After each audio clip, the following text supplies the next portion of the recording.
पोथी पढ़ी पढ़ी जग मुआ और पंडित भया न कोय। ढाई अक्षर प्रेम का पढ़े सो पंडित होय। कबीर की यह दोहा कंपटीशन के स्टूडेंट के लिए बहुत मायने रखता है।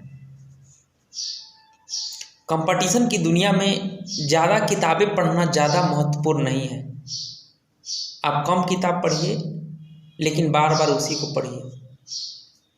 अभी परीक्षा होने वाली है रेलवे की, तो जितने भी हमारे मित्र लोग तैयारी कर रहे हैं उनसे अनुरोध है कि रिवीजन बार बार कीजिए। एक किताब है उसी किताब को बार बार पढ़िए और आगे बढ़िए। ज़्यादा किताबें बदलने से आप ज़्यादा कुछ हासिल करने नहीं पाएंगे। तो जो पढ़िए, एक किताब को पढ़िए, बहुत अच्छी तरह से पढ़िए। प्रीवियस ईयर देखिए, क्या क्या फैक्ट पूछे गए हैं उसको चेक कीजिए। और आप प्रीवियस ईयर यदि देखते हैं तो आप खुद क्लियर हो जाएंगे कि कैसे कैसे प्रश्न पूछे जाते हैं। हमने तैयारी के दौरान सबसे ज़्यादा इम्पोर्टेंस दिया था प्रीवियस ईयर को। इसके साथ साथ जो भी क्वेश्चन एक्स्ट्रा जो बनते हैं उनको अपनी कॉपी में ज़रूर लिखना है। लिखने के साथ साथ आपको ये समझना होगा कि जो क्वेश्चन पूछे गए हैं क्या उस वर्तमान समय में ट्रेंडिंग क्वेश्चन था। खासकर हम करंट अफेयर और जीके के बारे में क्वेश्चन की बात कर रहे हैं।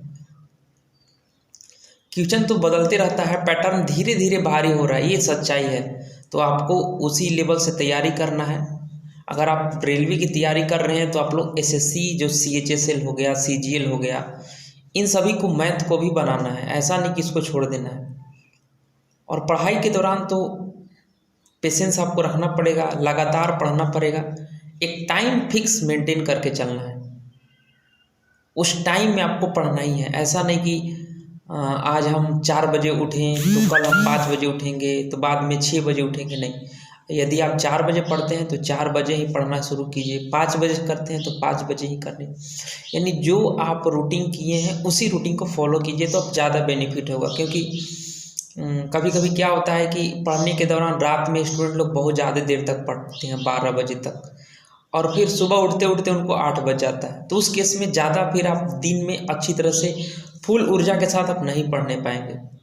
तो आप कोशिश कीजिए कि जो आपका टाइम टेबल है उस टाइम टेबल को मेंटेन कीजिए और उसी के अनुसार आप तैयारी कीजिए। अपना टाइम टेबल बार बार चेंज मत कीजिए। और रोज़ अपने लिए एक टारगेट बनाइए कि हमको इतना पढ़ना है, इतना चैप्टर कंप्लीट करना है, और बाकी इसी तरह लगातार रूप से पढ़ते रहना है। आपका सिलेक्शन जरूर होगा। धन्यवाद।